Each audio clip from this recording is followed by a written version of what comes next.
Boa noite uma vez mais a todos os irmãos, membros e teosofistas e simpatizantes da Loja Teosófica São Paulo.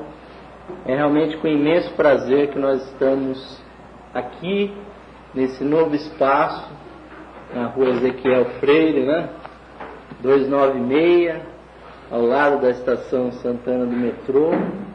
E é realmente uma alegria que se renova.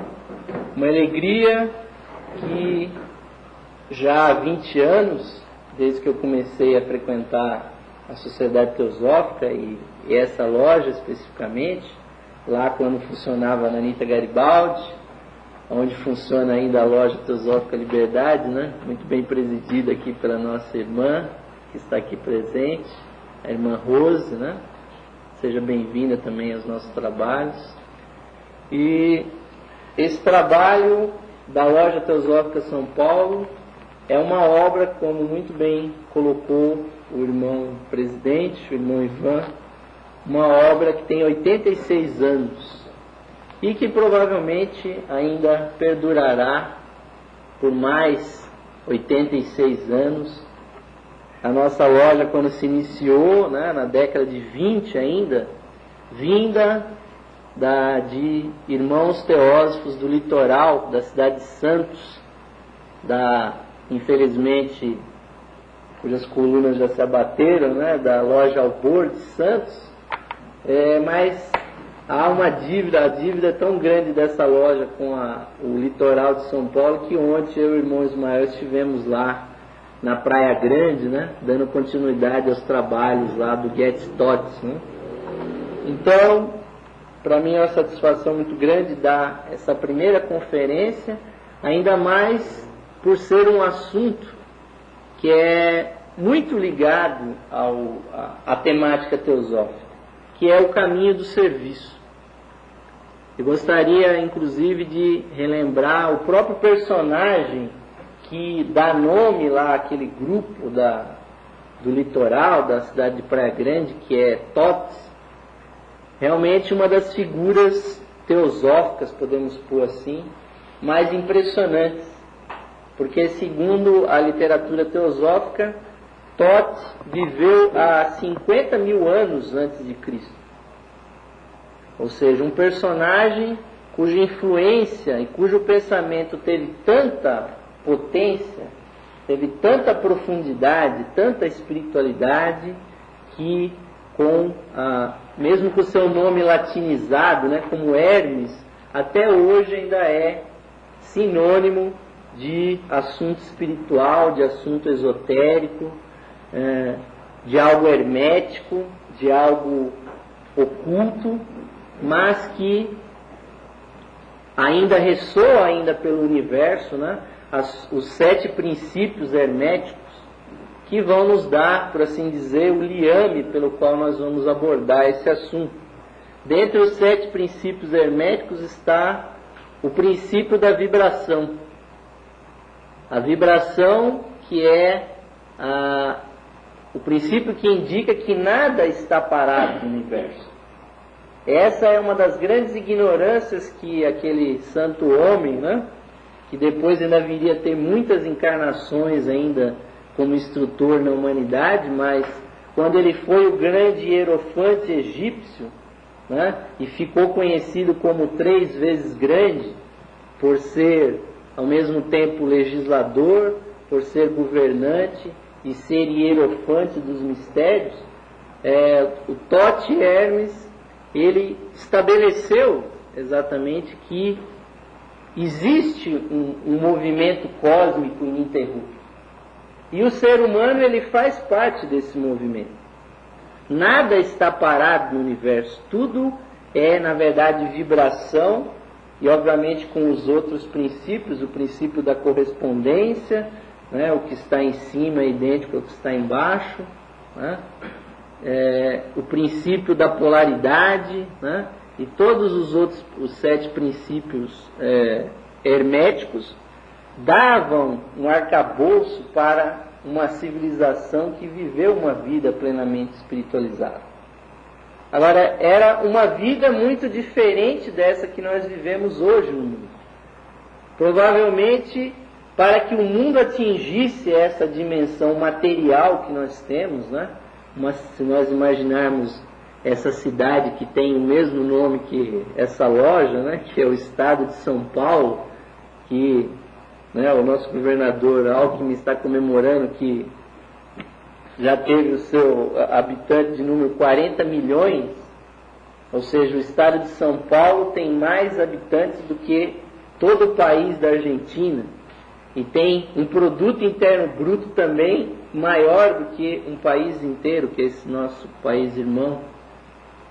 Então, megalópolis como São Paulo, né, que o município tem 10 milhões de habitantes, a grande São Paulo tem 15, 16 milhões de habitantes, em 39 municípios. Então vocês imaginam o problema de infraestrutura, de ter fornecimento de água, transporte, segurança, educação, tudo isso, 10% praticamente da população brasileira concentrada em alguns poucos quilômetros quadrados. E tudo isso, todo esse crescimento que nos permite estar encarnados hoje em dia, cobra também o seu preço. O preço é uma vida desacralizada, uma vida que não enxerga mais, ou enxerga pouco, a espiritualidade que está nas pessoas. Para que nós tenhamos um mundo industrializado, onde nós pudéssemos, né, fazer industrialmente as nossas roupas, essas cadeiras que são de plástico, né, que foi pela extração do petróleo, todos os aparatos tecnológicos que nós nos servimos, para que mais e mais pessoas estivessem vivas nesse planeta, na verdade todos os esforços foram feitos para que houvesse um desenvolvimento material. Mas aí se perde a visão do sagrado, porque o Egito, muitas pessoas ficam fascinadas, né, por aqueles monumentos megalíticos, né, realmente impressionantes, que infelizmente a nossa ciência não conhece exatamente a natureza daquelas estruturas, não conhece nem que época que eles foram construídos, porque as pesquisas indicam que as pirâmides, por exemplo, teriam 4, 5 mil anos. Pesquisadores da Sociedade Teosófica, por exemplo, Blavatsky, na doutrina secreta, diz que as pirâmides têm no mínimo 70 mil anos. E Leadbeater, nos seus escritos, diz que as primeiras pirâmides começaram a ser erguidas há 200 mil anos atrás. E eram prédios, eram estruturas que foram erguidas não com o intuito de se fazer fábrica, para se construir carros, para produzir roupas, para produzir alimentos. Eram, na verdade, templos espirituais, verdadeiras fábricas tecnológicas de transformar a consciência humana numa consciência sobre-humana. E é por isso que nós ficamos maravilhados, mesmo quando nós vemos aquelas pirâmides nuas, né, sem a sua cobertura de mármore, sem as toneladas de ouro em cima, porque obviamente os ladrões lá da cidade do Cairo já levaram tudo, né? O mármore para construir as casas, o ouro obviamente já foi há muitas centenas de anos, mas mesmo assim impressiona como é que alguém constrói 87 pirâmides, né, num local para representar uma constelação do céu, como se ela tivesse inscrita no chão. Da mesma forma que a bandeira do Brasil, por exemplo, tem a constelação do Cruzeiro do Sul impressa, os egípcios fizeram a mesma coisa, mas ao invés de fazer isso num lábaro de uma bandeira, que obviamente é muito mais econômico, eles fizeram com bilhões de toneladas de pedra, né, e toda a arte disponível, né, que havia naquela época. E tudo isso para render o serviço que nós vamos comentar, aquilo que há mais profundo no ser humano. Aquilo que nós não vemos, mas aquilo que nós sentimos. Aquilo que nos fez vir aqui hoje nessa reunião. Tudo conspira ao favor de que mais e mais pessoas conheçam essa mensagem, porque mais e mais pessoas estão vindo a esse planeta, né? Existem hoje 6 bilhões e não sei quantos milhões de seres humanos, né? E Lydie Bitter diz que, na sua investigação, que existem 60 bilhões de espíritos humanos no mesmo nível que o nosso. E esses 60 bilhões de almas um dia demandarão a sua existência. Então, quem está preocupado com o crescimento demográfico, né? O coitado do Thomas Malthus no século passado, né?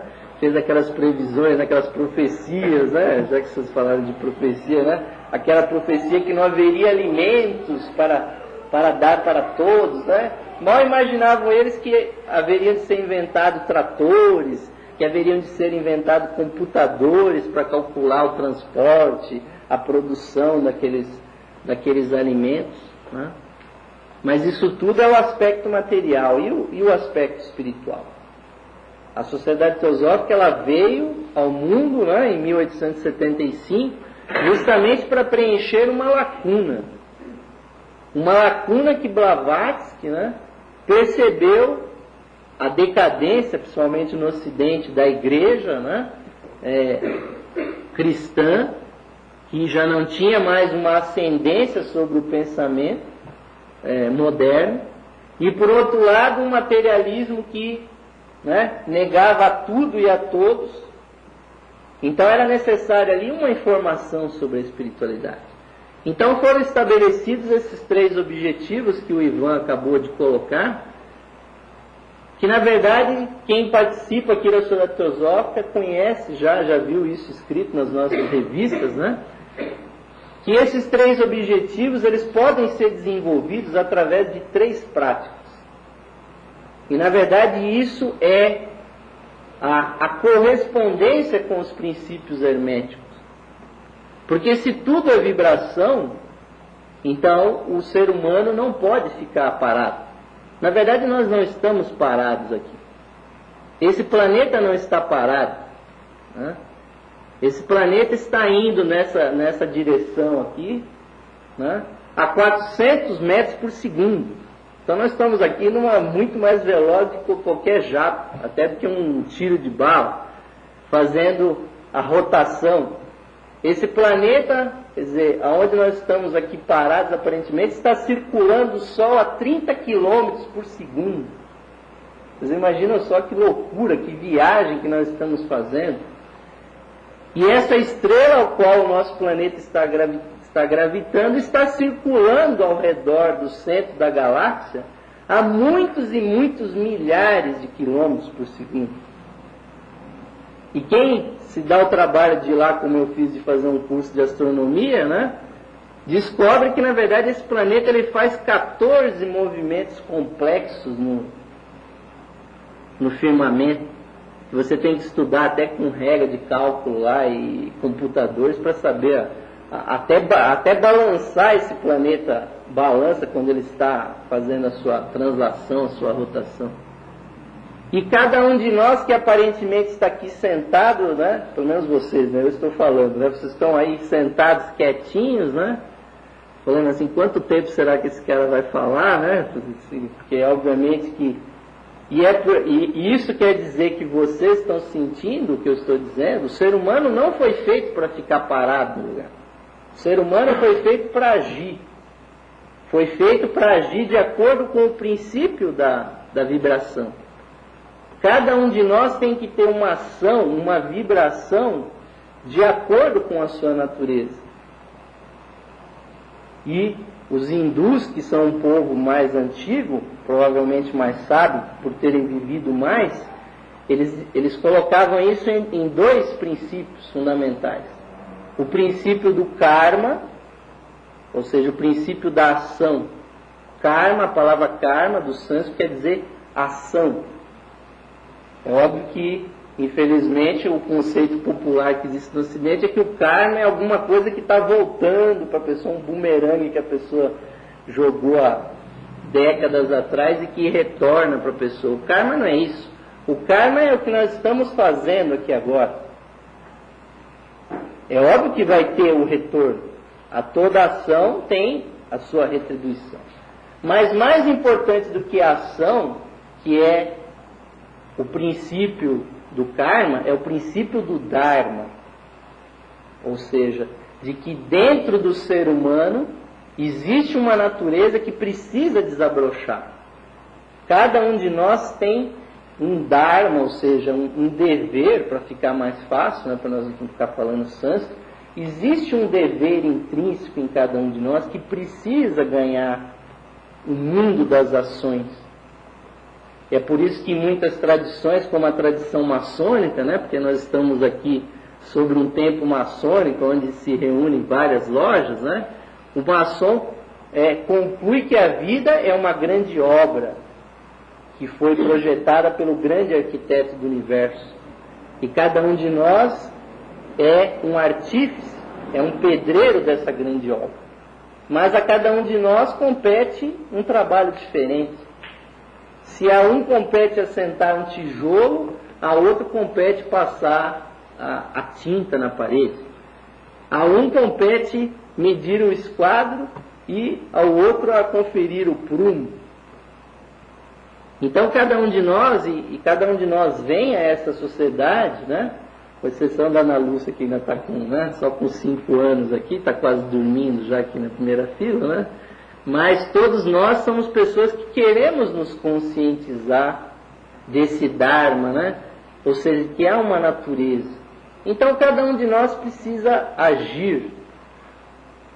E cada um de nós toma uma ação, né? Eu, por exemplo, conheci a minha esposa na Sociedade Teosófica, eu tomei uma ação, casei com ela, né? Óbvio, né? Já exportei ela lá da Zona Leste para a Zona Sul, agora estamos aqui na Zona Norte. Vocês vejam bem como é que é a ação que o teosofista precisa tomar, né? E se cada um de nós se conscientiza desse princípio de vibração, porque se existe uma lição que a Sociedade Teosófica ensina às pessoas, é que nós temos que tomar a nossa responsabilidade. Cada um de nós é responsável pela nossa vibração. Então, cada um de nós tem um karma, cada um de nós tem um dharma. Existe um dharma e um karma coletivos que nós fazemos parte. Então, quando há uma enchente na cidade, todos nós sofremos. Quando há uma festa na cidade, provavelmente todos nós nos alegramos.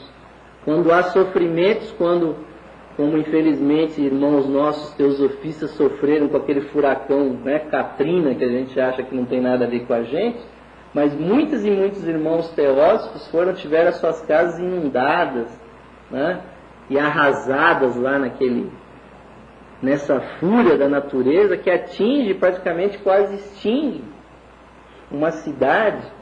E o que é uma cidade senão o karma coletivo de um grupo de pessoas? Então, nos 3 objetivos que a Sociedade Teosófica propõe, eles podem ser desenvolvidos por meio de um triunvirato de ações que tem a ver com os 3 objetivos. Esse triunvirato é conhecido como o princípio da fraternidade, né? Ou seja, a ação de confraternizar com as pessoas. E isso é o que nós chamamos de serviço, né? Atender o celular quando ele toca, né? Por exemplo, no meio da palestra, né? Se fosse uma orquestra, seria uma maravilha, né? Ou seja, o primeiro objetivo, que é formar um núcleo de fraternidade, propõe uma ação. A ação de sermos fraternos uns com os outros, de nos reunirmos sem nenhuma restrição de idade, de sexo, de cor, de classe social, e principalmente econômica, porque uma pessoa não precisa ter dinheiro para frequentar gratuitamente uma palestra. É claro que aqueles que assumem ser membros da loja, sim, assumem porque vão patrocinar a existência dessa loja. Mas a Sociedade Teosófica não está fechada para pessoas que vêm à busca dessas informações. Então, o primeiro aspecto é a fraternidade, e nós vamos falar mais especificamente disso. O segundo objetivo, que é estudar comparativamente a religião, ou as religiões comparadas, a ciência, a filosofia, eles propõem uma outra atividade, que é o estudo.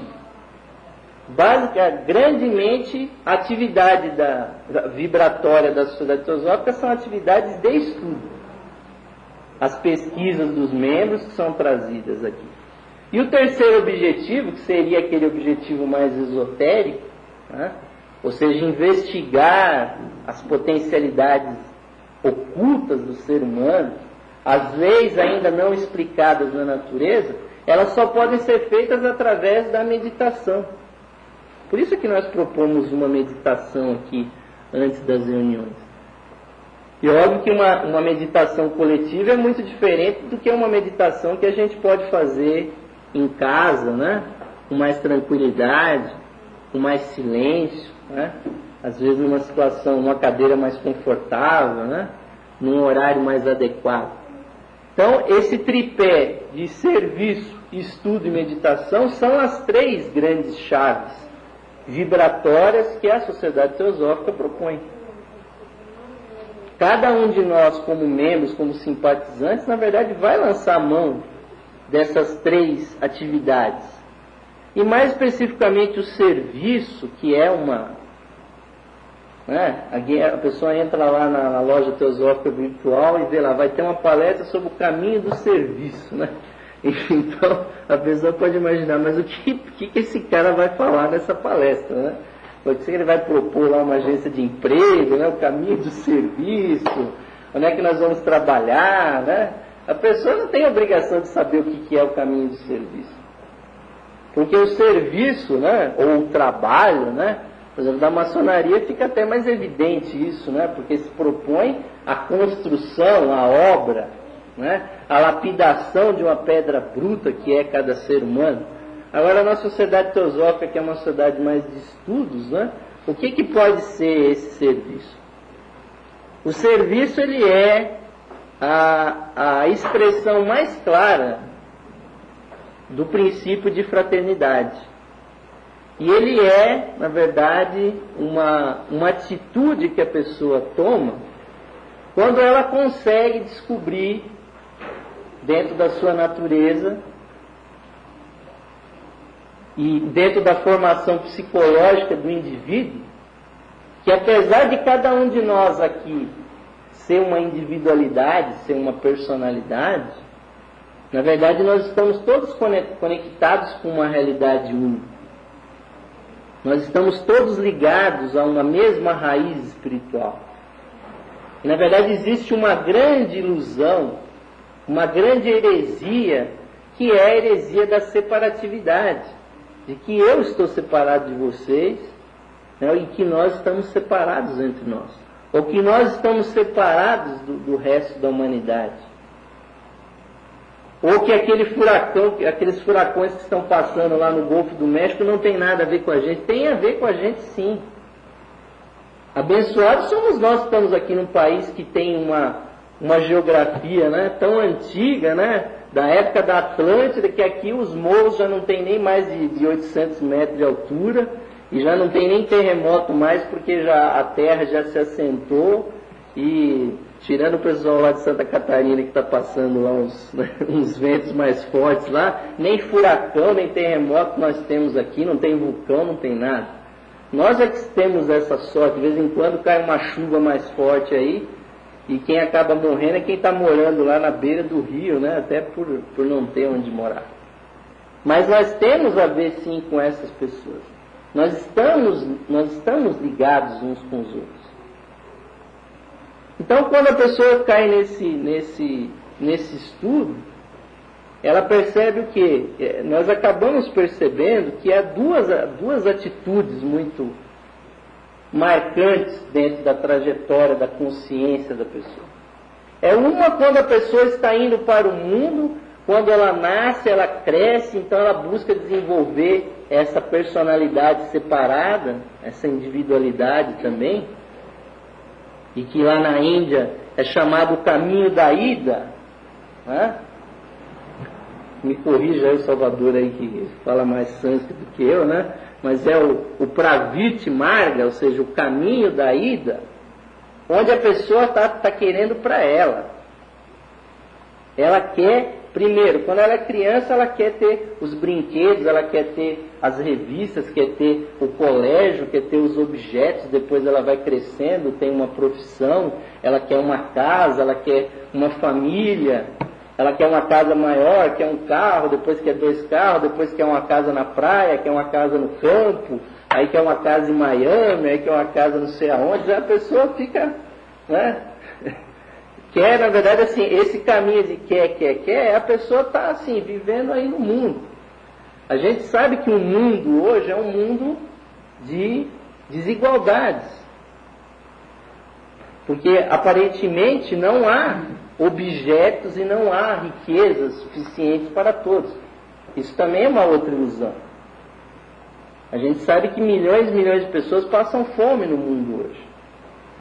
Mas é uma grande mentira também, porque, por exemplo, só a produção de arroz, dividida pela população do planeta, dá um saco de 60 quilos para cada habitante. Então, se tem gente passando fome, é porque alguém está atravessando ali a distribuição daquele arroz ali, que não está permitindo aquele arroz chegar naquelas populações pobres ali. Se a gente paga 14%, 12% no cartão de crédito ali de juro no mês, porque você não tem o dinheiro para pagar a fatura toda, é porque tem alguém ali que está autorizado a rapinar ali aquele juro em cima. Então aquela pessoa que tem, né, aqueles bancos que têm trilhões de dólares lá armazenados, eles estão segurando um dinheiro que na verdade pertence a todo mundo. Estão mandando juro em cima ali. Então, essas pessoas sabem que elas estão prejudicando as outras. E nós também estamos sendo prejudicados. Porque elas não estão partindo de um princípio dessa grande unidade. Por quê?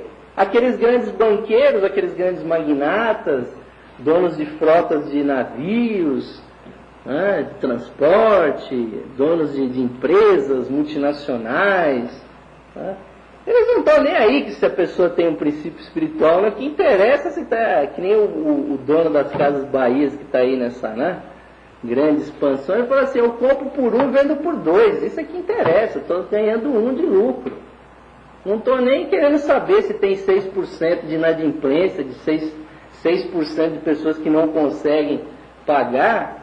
Dizem que até depois de 5 anos ele tira até do problema do cadastro lá, né, do Serasa e do...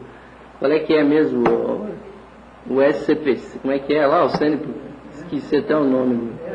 O SPC, né? Depois de 5 anos que a pessoa não pagou lá um fogão de 4 bocas lá, ele vai até tira o nome da pessoa, até deixa a dívida para lá, porque ele já ganhou, comprou por 1, está vendendo por 1,5, por 2. É uma mentalidade que vai para o mundo, ou seja, vai para os objetos e tal. Agora, pessoas como nós aqui, como essas pessoas que, sei lá, podem estar ouvindo essa palestra pela internet lá, até por, né, sei lá o que aconteceu, a pessoa caiu naquela página lá, né, e começa a ouvir uma palestra lá do nada lá, né, a pessoa começa a pensar, poxa, mas acho que tem um outro princípio, é a outra linha.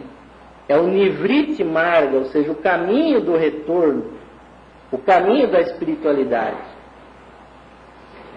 Então nós estamos buscando isso, eu tenho quase certeza que para nós todos aqui, nós já nos convencemos disso, que existe um caminho para a espiritualidade que não é do acúmulo de matéria, de riquezas, até de informações. Na sociedade teosófica também se acumula muitas informações, às vezes as pessoas ficam meio, né, atabalhoadas. Não é isso, é ir para a essência, voltar para a essência. Então aí nós começamos o quê? A servir ao nosso próximo. E na verdade o conceito de serviço é um conceito universal, porque ele faz parte das relações de amor que são as verdadeiras e grandes relações que os seres humanos têm, que são verdadeiras relações humanas. São os 3 tipos de relação de amor que nós temos. Quando nós nos sentimos iguais a uma outra pessoa, nós temos uma relação de amizade com essa pessoa. Nós o tratamos como um igual. Quando nós sentimos que, por exemplo, um irmão tem uma dificuldade, tem uma deficiência econômica, intelectual, né? Ou ele está precisando aprender uma coisa, né? Então, aí pode ficar uma relação diferenciada, essa pessoa está um pouco abaixo de nós, não que isso seja definitivamente, mas cada um de nós sempre está precisando de alguma coisa. Então aí surge uma relação do quê? De compaixão, de nós para um necessitado. E há a grande relação de amor, que é de nós para com alguém superior, para com o mestre, para com o instrutor, que são as relações do quê? De devoção. Então, a igualdade gera a amizade. A diferença para baixo gera o quê? A compaixão. E quando nós temos uma relação de amor com um ente superior, nós temos devoção. Então, e o serviço tem muito a ver com a amizade e com a compaixão, com esses 2 tipos. Tem a ver com a devoção também. E há também os grandes objetivos. Quem é que nunca viu, quem é que, pelo menos os homens aqui, já tiveram que enfrentar aquele problema lá do serviço militar obrigatório, né? E ter que fazer um juramento, né? Meio na marra lá, né? Assim, né? Junta todo mundo lá e diz assim: vocês, se tiver uma guerra, vocês vão ter que fazer o grande serviço pela nação de defender o Brasil numa guerra, né? Há pessoas que escolhem, né? A causa da fome, a causa da saúde pública. Existem grandes causas para a qual o ser humano pode se dedicar. Mas nenhuma grande causa é maior do que despertar essa chispa divina que está dentro do ser humano. A grande função da Sociedade Teosófica, com as suas informações, com as suas pesquisas, com a sua literatura, com as suas reuniões de loja, na verdade, se propõe a isso. Ou seja, dar uma informação para a pessoa que ela possa avaliar o que está lá dentro. Porque às vezes a pessoa pode passar pelaquela porta pela primeira vez e perguntou assim: o que eu ganho me filiando nessa sociedade? Se ela entrar aqui e fizer essa pergunta, é porque ela ainda vem ainda naquele outro caminho, né? E já o presidente lá, né, o falecido presidente dos Estados Unidos, já deu a resposta, né, para essa pergunta, aliás, num discurso muito mais, né, famoso. Ou seja, não é o que a sociedade teosófica vai fazer para essa pessoa, mas o que a pessoa vai fazer pela sociedade teosófica. Porque o que ele disse, não é, o cidadão não tem que perguntar o que o Estado vai dar para mim, mas é o que eu posso fazer pelo engrandecimento. Então a pessoa ela pode fazer um serviço teosófico. Então um dos presidentes, né, da Sociedade Teosófica, o Jorge era um dele, ele escreveu um pequeno tratado que eu descobri ele em espanhol, chamado exatamente O Caminho do Serviço, onde ele dá dicas, né, para o desempenho dessa função teosófica que cada um de nós, como membros, né, ou como participantes de uma loja, tem que fazer. Que é, primeiramente, obviamente, servir à loja que ele participa. Né? É óbvio que a pessoa vem lá com aquela gana de estudar teosofia e fala assim: mas o que a loja vai me ensinar? Porque essa pessoa não percebeu ainda que a melhor maneira de você aprender é você ensinar. Quem já se propôs a dar uma palestra na Sociedade Teosófica sabe disso. O quanto que você tem que pesquisar antes, né? Só para fazer essas fichinhas aqui, eu passei uma meia hora lá, colando, né, o papelzinho, né, a fichinha, né, para ter esse material aqui. Então o Jorge era um deles, né, que é um personagem muito interessante, porque aqui nós não temos as fotos, infelizmente, para mostrar dele, né, mas um dia nós vamos ter, quem sabe, né, na sede própria da loja São Paulo, né, que o Ivan pretende comprar, né, vamos ver quando aí, né. Vamos jogar na Mega Sena lá para ver se a gente chega lá, né? Mas o Jorge Arundelli era uma pessoa que ele tinha uma espiritualidade tal que a senhora Blavatsky, quando ele tinha 4 anos de idade, mandou um presentinho para ele, um brinquedinho para ele, e escreveu um bilhete para ele. Para o meu querido Shela, né? Jorge Arundelli, não sei o que, segue esse presente. Porque ela via naquela criança de 4 anos de idade, uma pessoa tão espiritualizada que ninguém estava vendo ainda, mas que depois veio se tornar o 3º presidente da Sociedade Teosófica. E naquele livreto ele diz o seguinte, nesse livreto, que eu vou citar algumas frases, nesse livreto se encontram algumas indicações do melhor modo de servir, indicações que recolhi de meus superiores e da minha própria experiência. Tratei sempre de as seguir, às vezes com êxito, e noutras sem nenhum. Porque isso é uma coisa que encafifa muitas pessoas sobre se servir traz algum efeito ou não, se dá resultado ou não. E às vezes ele não vem como a gente quer. Mas sinto no fundo de minha alma que são verdadeiras e agradeço por haver me permitido compartilhá-las com outros que, como eu, dedicam-se a servir.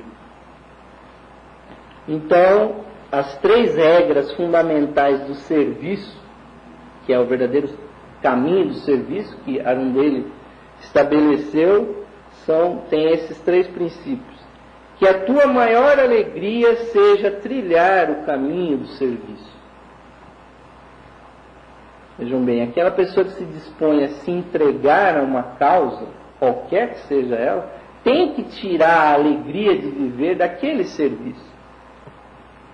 Que te reconheça como agente de uma força mais poderosa que a tua, que ao penetrar em ti te infunde o poder de servir. Se nós estivéssemos aqui numa igreja, seria muito mais fácil dizer de onde que vem essa força, né? Ou seja, né, seria um discurso bem mais simples, porque obviamente que existem N forças superiores que nos compelem a servir. Que veja nos outros a mesma natureza divina que habita em ti mesmo. Isso é fundamental dentro dos ambientes espiritualistas. Tal. Quando você conversa com uma pessoa que chega, você não deve observar essa pessoa como, né, um possível cliente de um banco, ou um comprador de uma Mercedes-Benz, numa concessionária riquíssima lá nos jardins. Você tem que olhar para essa pessoa como um ser espiritual que vem buscar. Eu me lembro, quando eu penso essas coisas, eu me lembro lá do Pellegrini, né? Que fundou há décadas atrás a livraria Zipac, né? Que acho que ainda existe lá na Alameda Lorena, lá. Já acabou também, né? Já fechou, né? Faliu, né? Coitado dele. Mas a Zipac era lá no centro da cidade. Eu me lembro de ter comprado as minhas primeiras doutrinas secretas lá com ele, né? E aí chegava lá e conversava com ele, né? E as pessoas perguntavam, mas quem é que vem aqui na sua livraria esotérica, né? Ele disse, olha aqui, meu amigo, é o seguinte, um dia vem o ministro de Estado e no dia seguinte vem o gari que vai à rua, entra aqui e compra o mesmo livro. Ou seja, não é um público economicamente definido ali que vai passar por aquela porta. É, na verdade, um espírito que busca a iluminação que passa ali. Então, nós não temos direito de fazer... Por isso que o primeiro objetivo da sociedade é fraternidade sem distinções. Né? Essa semana mesmo eu vi lá a história do... Né? Cadê o Odali? Foi embora? Veio aqui e foi embora. Eu ia citar ele aqui agora. O Odali está me falando de um escritor, né? Brasileiro, Pastorino, né? Que está até fazendo muito sucesso, que chegou a diácono na Igreja Católica Romana, estudava lá em Roma, né? E aí ele abandonou a igreja antes de chegar ao sacerdócio, né? E perguntavam para ele, por que você abandonou o sacerdócio? Olha, eu fiquei muito chateado, porque o Mahatma Gandhi veio para visitar o Papa e foi pedido a ele que vestisse uma casaca para fazer a entrevista com o Papa. E aí ele pensou assim, poxa, se o próprio Jesus Cristo se encarnasse e viesse aqui vestido de branco, o Papa não ia receber ele, ia pedir para ele vestir uma casaca de chefe de Estado. Aí ele pegou um desgosto, provavelmente é desculpa para ele para largar, mas ele pegou um desgosto tão grande, né? Poxa, um homem santo como o Gandhi, queriam que ele botasse uma casaca para ele falar com o Papa, e ele obviamente falou, não, mas se você é uma pessoa que eu preciso trocar minha roupa para falar, eu não vou fazer isso. Passou pela Itália, mas não foi a Roma beijar o anel do Papa, né? Mas isso tudo tem a ver, quer dizer, todos os seres, e não só os seres humanos. Isso também é importante, é muito teosófico saber que até essas cadeiras que nós estamos, né, que nós sentamos aí, existe evolução nessa cadeira, ela também está vibrando. Se há uma coisa diferente na doutrina secreta do que outros escritos, é que Madame Blavatsky diz que não existe nenhum único ponto matemático do universo que não manifeste a inteligência. Ou seja, até aquela poeira cósmica lá no final da galáxia lá, aquilo lá é uma manifestação de uma vida. Não que ela venha aqui na sociedade teosófica, mas aquilo, no seu devido tempo, vai atingir. Então, quando o ser humano se relaciona com os outros reinos, com o reino mineral, com o reino vegetal, com os animais, nós também precisamos entender que ali dentro está uma mesma chispa divina como a nossa. Ali está vindo a evolução. Da mesma forma que nós buscamos os mestres de sabedoria pedindo, né, pelo amor de Deus, mestre, né, manda uma luz para a gente aqui com esse mundo complicado, né? Os animais também, os animais olham para a gente também. Poxa, esses humanos poderiam nos dar uma vida melhor. Então, quando nós nos dedicamos a servir, né, nós vamos ver aqui nas frases, né, há N maneiras de servir, né? E aí, uma das frases que eu selecionei foi o seguinte, e tem a ver, obviamente, com a divindade, né, já que nós estamos na sociedade teosófica, né, da sabedoria divina. Adorar a Deus consiste em ser útil a seus mundos. Ou seja, quando alguém entra num templo, e o maior templo que existe é o templo do corpo humano, porque é isso que a Bíblia diz quando ensina o Pai Nosso, é que se recolha aos seus aposentos e ora ao Pai que está oculto. E aí é que tem alguns tradutores que põem que está em segredo, que está em secreto. Mas ora ao teu Pai que está em segredo. Lá em outra passagem da Bíblia diz, o corpo humano é o templo do Espírito Santo. Então, obviamente que nós podemos ir numa catedral maravilhosa, ou podemos estar na nossa casa, na nossa cadeira de leitura, que aquilo ali é o nosso templo. E adorar a obra divina através do nosso templo é também prestar um serviço. É ser útil, porque quando o ser humano ele entra em harmonia com o cosmos, ele irradia beleza, irradia sabedoria. Ele recebe essa sabedoria. Ela vem até nós. A pessoa fica entusiasmada, que hoje perdeu um pouco o seu significado, né? Entusiasmo tem lá, esse entus aí é do Theos. Estar entusiasmado é estar dentro de Deus. A pessoa entusiasmada é aquela que entra alguma animação dentro dela, e animação quer dizer, a alma entra dela e se entusiasma, como, né, como eu me sinto feliz que os membros dessa loja aqui se entusiasmaram e falaram, não, vamos para uma outra sede. Qual é o problema? Se essa sede não tá boa, não está funcionando, então vamos para outra sede. Elas têm entusiasmo, porque o nosso entusiasmo aqui é teosófico, é a própria teosofia, né? E outra frase do Arundeiro é: Deus registra todos os atos de serviço. Os homens só notam os que podem compreender e aprovar. Porque às vezes nós vemos uma pessoa, né? aquele coitadinho lá que está lá na Praça da Sé, debaixo dessa chuva aí, né?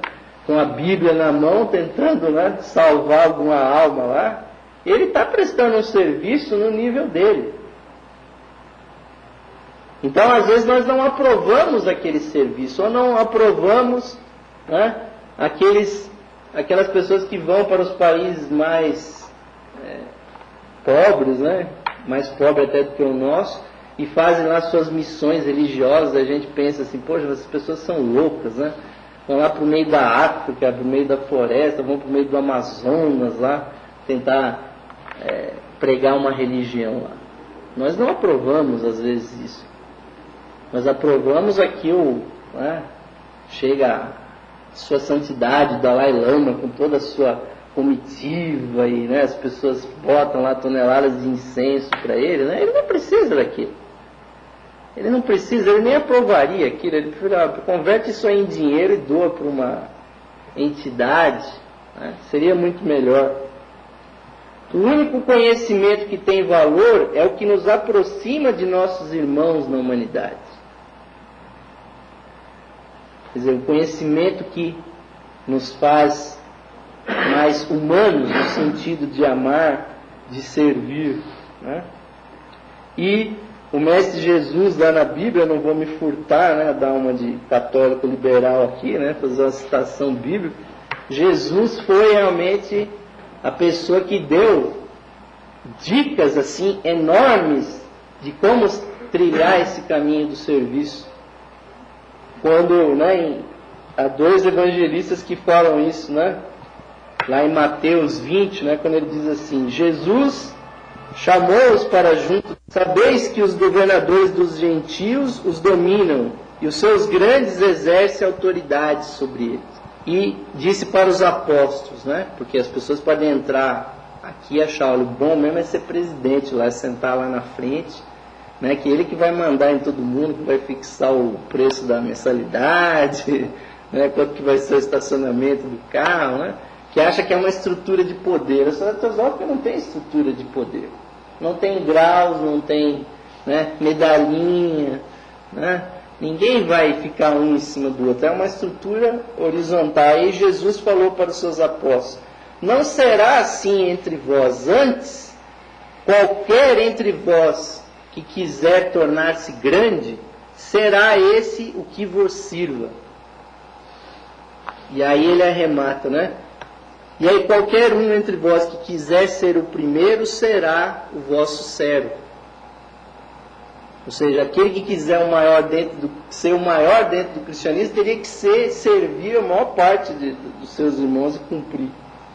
E aí ele arremata também: assim como o Filho do Homem, ou seja, o próprio Jesus, não veio para ser servido, mas para servir, e para dar a sua vida em resgate de muitos. Então ele estabeleceu, se a gente associar isso com o que ele diz, que olha, o grande mandamento é amar a Deus sobre todas as coisas e o seu próximo como a si mesmo. Ou seja, a fonte, amar a fonte, a que nos conecta, que é a divindade. E amar o próximo como nós amamos a nós mesmos também. E aí nós vamos chegar em outras, né, passagens também.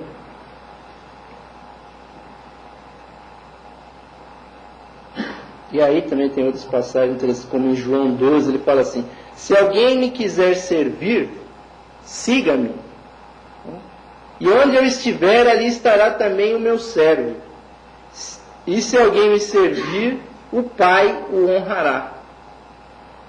Ou seja, se você serve, né, aquela pessoa que você enxerga a divindade, você vai ter uma recompensa. Esse karma, ele volta também. Né? Como toda ação, ela retorna. Quer dizer, quando a pessoa pratica um serviço, há um karma também de retorno. Ele precisa tender à neutralidade, obviamente, né? Mas nem sempre a gente consegue atingir isso, né? E aí o Orundeiro vai entrando nos detalhes, né? Os melhores discípulos dos maiores condutores são os melhores chefes para aqueles que sabem menos que eles. já que só pode mandar sabiamente aquele que aprendeu a obedecer. Ou seja, se você sabe obedecer uma hierarquia, quando você chega no topo da hierarquia, você serve bem aquela hierarquia. E esse é um conceito muito interessante. Muito egoísta e desafortunado é aquele que, recebendo numerosos serviços, não oferece nenhum em retorno. Né? Aquela pessoa que só vem a mim, né? Ah, o que a loja vai dar lá hoje? Chazinho, bolinho, vai ter a palestra não sei do que, né? Frequenta a sociedade, né? A vida toda, não se propõe nem a fazer uma contribuição financeira, nem traz, né? Olha só que serviço maravilhoso que a nossa irmã Rose fez, né? Trazer um vaso de flor para a nossa reunião, né? Eu fiquei lá atabalhoado quando eu vim sair para cá, né? Até papel higiênico para trazer para o banheiro eu me lembrei, mas esqueci de trazer o elemento da beleza, né? Então, muito obrigado, irmã, que trouxe essa bênção, né? Porque o ser humano, como dizia Claude Bragdon, que foi um grande arquiteto, e até o nome de um livro dele, né? O ser humano, ele necessita da beleza. O nome do livro dele é A Necessidade do Belo. Então ele projetava as fachadas dos prédios que ele, né, construiu nos Estados Unidos de acordo com as medidas áureas, as proporções. E ele sabia isso, ele sabia que Ginaraj Adaz escreveu muito sobre a beleza nas artes, né? Então, às vezes, um vaso de flor é um grande serviço para o nosso trabalho. Né? Às vezes a pessoa pode ser, ela já até usou lá uns dias lá, mas traz aqui para a loja no dia. Né?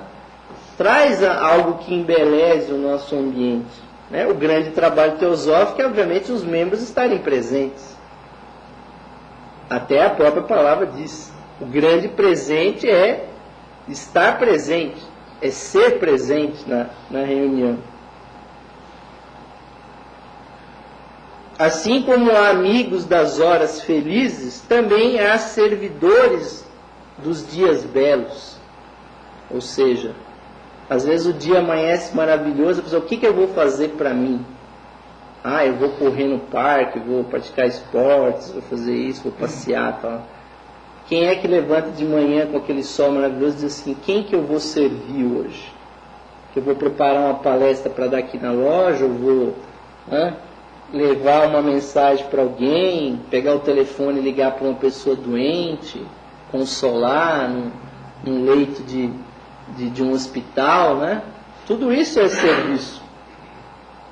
Estuda seu coração a fim de discernir se toma parte o egoísmo em seu desejo de servir. Porque há pessoas que galgam as estruturas servindo, né? Aquele fulano que atravessa a velhinha, aquele teosofista ainda meio principiante, atravessa a velhinha no farol e fala assim, o que será que o karma vai trazer para mim de bom, né? Pelo fato de ter feito essa boa ação, né? Só um exemplo, né? Porque tem pessoas que entram na política, entram e tal assim, mas por trás está o egoísmo. O verdadeiro serviço é aquele que está totalmente destituído do eu. Como disse a nossa presidenta internacional, na Índia antiga, os pintores, os artesãos, os escultores faziam as suas obras e não assinavam. Para que assinar? Para que saber? Inclusive o pai dava para o filho o mesmo nome do seu pai que deu, que era do seu avô, que era assim. Então tem uma linhagem lá infinita de Krishnas, de nomes assim, que você não vai conseguir achar no tempo quem que era lá o tal do Krishna lá que fez aquela escultura lá. Porque não interessa, a fonte universal que está fluindo ali. E aí ele dá uma cacetada aqui, né, que eu não podia deixar de ser. As pessoas que imaginam que deveriam ser melhor tratadas pelos outros são, em geral, as mesmas que deveriam tratar melhor o seu próximo. Por aquele princípio, né, que você deve fazer o outro que você quer que te faça. Então, essa pessoa está reclamando, fala assim, poxa, eu cheguei lá, por que a pessoa já não veio e me deu um abraço? que não me cumprimentou? Por que já não me deu um bombonzinho? Né? Ela que deveria fazer isso. Já deveria chegar abraçando, já deveria cumprimentar, fazer o que é de bom. Vamos ver o que tem mais aqui. Os que verdadeiramente sabem não podem orgulhar-se de sua ciência, pois sabem também o quanto ignoram. E aí tem uma sabedoria, né, árabe, né, que diz assim que existem poucos tipos de homens, né? Existe aquele que não sabe e não sabe que não sabe. Esse é o ignorante completo, né? Esse é o que está na maior felicidade, né? Porque não sabe que não sabe, né? Existe aquele que não sabe e sabe que não sabe, né? Esse está o quê? Procurando informação, né? E existe aquele que sabe, mas não sabe que tem essa ciência, né? E esse normalmente é o professor ali que procura mais conhecimentos e procura partilhar. Agora o grande mestre, aquele que sabe e sabe que sabe, esse é o mestre. Todos nós estamos procurando essa pessoa. Então quando aquelas pessoas que realmente sabem, elas começam a transparecer aquele sentido que você nunca pode pedir para a pessoa, que é a humildade. Você não pode recomendar aquela recomendação, seja humilde, né? É quase uma ação de retórica, né? Porque se a pessoa não atingiu aquela sabedoria de saber que realmente por qualquer coisa que você tenha, sempre tem alguém maior, alguém que sabe mais, alguém que possui mais, que é mais sábio, que é mais experiente. Então a pessoa não pode se jactar. A verdadeira humildade vem disso. E a humildade não é ficar servir de capacho para os outros. É você saber exatamente o que você realmente conhece, o que você sabe. E aí engata, né? Os que são descontentes pela maneira como se lhes reconhece seus serviços, não aprenderam ainda o verdadeiro serviço. Porque ele está fazendo o serviço e está querendo ser reconhecido pelo serviço. Ele quer a medalha, quer o reconhecimento. Vamos adiantar aqui.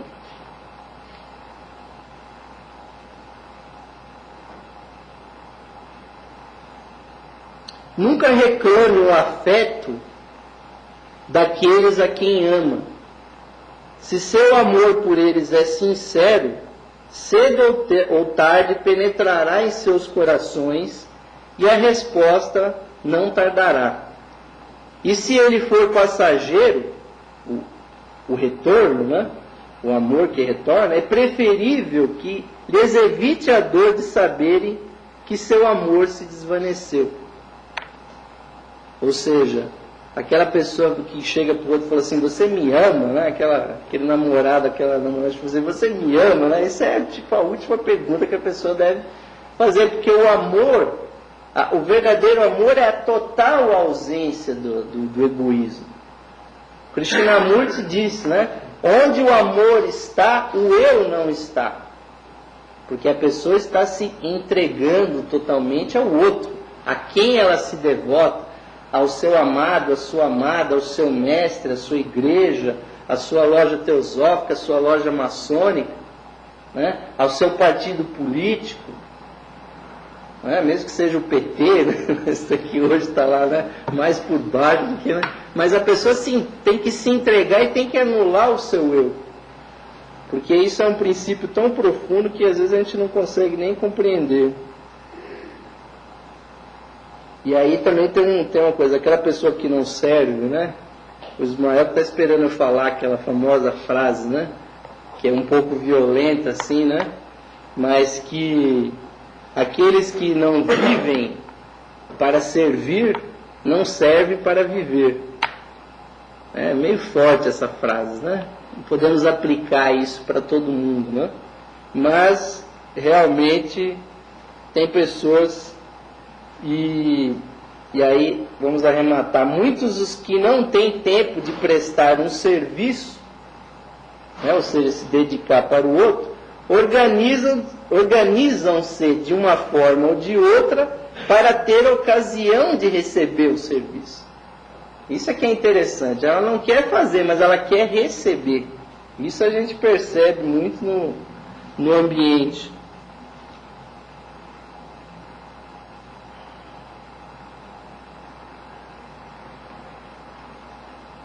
Se desejas pôr à prova o seu progresso espiritual, trata de preencher mais do que antes as oportunidades de servir, porque é na ação que vai se revelar essa evolução.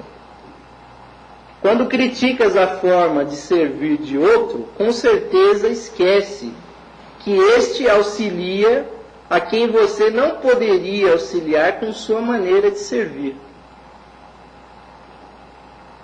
E aí tinha o nosso irmão que frequentava essa loja, era lá da loja Fraternidade, da loja Liberdade, o irmão Antônio Marcos, que sempre citava o gari, o lixeiro, A gente reclama, Fala, poxa, mas quem é que se dispõe a ficar lá pegando lixo, E andando aqui no Brasil ainda faz uma coisa absurda, ainda faz o lixeiro sair correndo atrás do caminhão, andando 20, 30 quilômetros, E sem ele essa cidade se tornaria um local inamitável. Então, aquele que serve não tem que ficar preocupado com o serviço do outro e nem criticar, porque aquela pessoa que está lá servindo, ou às vezes está trabalhando, está fazendo um serviço que provavelmente nós não conseguiríamos fazer. E aí ele diz o seguinte: a maneira de pôr à prova o valor do seu serviço cotidiano com relação aos demais consiste em observar se diariamente você se sente mais tranquilo, mais contente, mais feliz e tolerante. Porque se a pessoa está fazendo alguma coisa, algum serviço que está deixando ela ao contrário disso, infeliz, intolerante, nervoso, estressado, a própria natureza está mostrando para ele que ele está fazendo alguma coisa errada. E o grande serviço que é o serviço, por exemplo, dentro da religião, como se diz de um trabalho espiritual que ele é um serviço a Deus, ou é um serviço religioso, como esse que o irmão Ismael fez antes dessa reunião começar, que é uma bênção de um ambiente. Esse é um tipo de serviço que muito poucas pessoas podem fazer, porque é você jogar energias positivas e cortar as energias negativas no ambiente, jogando a água benta, que no plano astral é como se fosse um verdadeiro fogo que afasta todas as negatividades, e chamando as forças espirituais para o ambiente. Não é todo mundo que pode render esse serviço a Deus, Então, quando nós chegamos lá na Bíblia, no seu último capítulo, do Apocalipse, que não tem nada a ver com o fim do mundo, como muita gente tem a ver, mas é uma revelação do que nos espera os grandes momentos finais, iniciáticos, quando o ser humano atinge coisas tão profundas que até faltam as palavras. O João Evangelista teve que realmente fazer coisas mirabolantes para descrever a sua visão, E aí, para arrematar, ele nos diz o seguinte: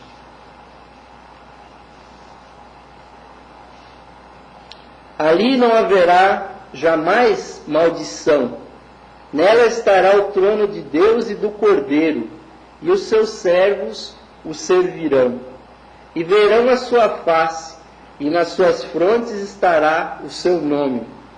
E ali não haverá mais noite, e não necessitarão de luz de lâmpada, nem de luz do sol, porque o Senhor Deus os alumiará, e reinarão pelos séculos dos séculos. E disse-me: Essas palavras são fiéis e verdadeiras.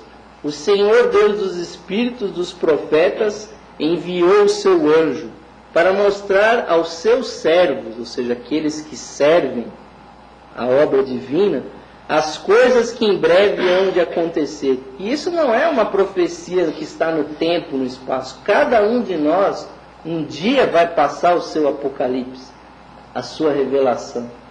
Não é uma previsão de uma guerra nuclear, de uma hecatombe que vem por aí. E eis que cedo vem, bem-aventurado aquele que guarda as palavras da profecia deste livro. Eu, João, sou o que ouvi e vi estas coisas. E quando as ouvi e vi, prostrei-me aos pés do anjo que me mostrava todas essas coisas. Ele se prostrava para o adorar. Mas ele me disse, o anjo disse para ele: olha, não faças tal, porque eu sou conservo teu, ou seja, sou um seu condiscípulo. O anjo disse para João: eu sou um irmão seu, eu sou um seu conservo, e de teus irmãos, os profetas, e dos que guardam as palavras deste livro. Adora a Deus. E disse-me ainda: não seres as palavras da profecia deste livro, porque próximo está o tempo. Quem é injusto, faça injustiça ainda. E quem está sujo, suje-se ainda. E quem é justo, faça justiça ainda. E quem é santo, santifique-se ainda. Eis que cedo venho e está comigo a minha recompensa para retribuir a cada um segundo a sua obra. E aí temos que lembrar aquela outra parábola, outra frase de Jesus, que ele diz: a semeadura é livre, agora a colheita é obrigatória.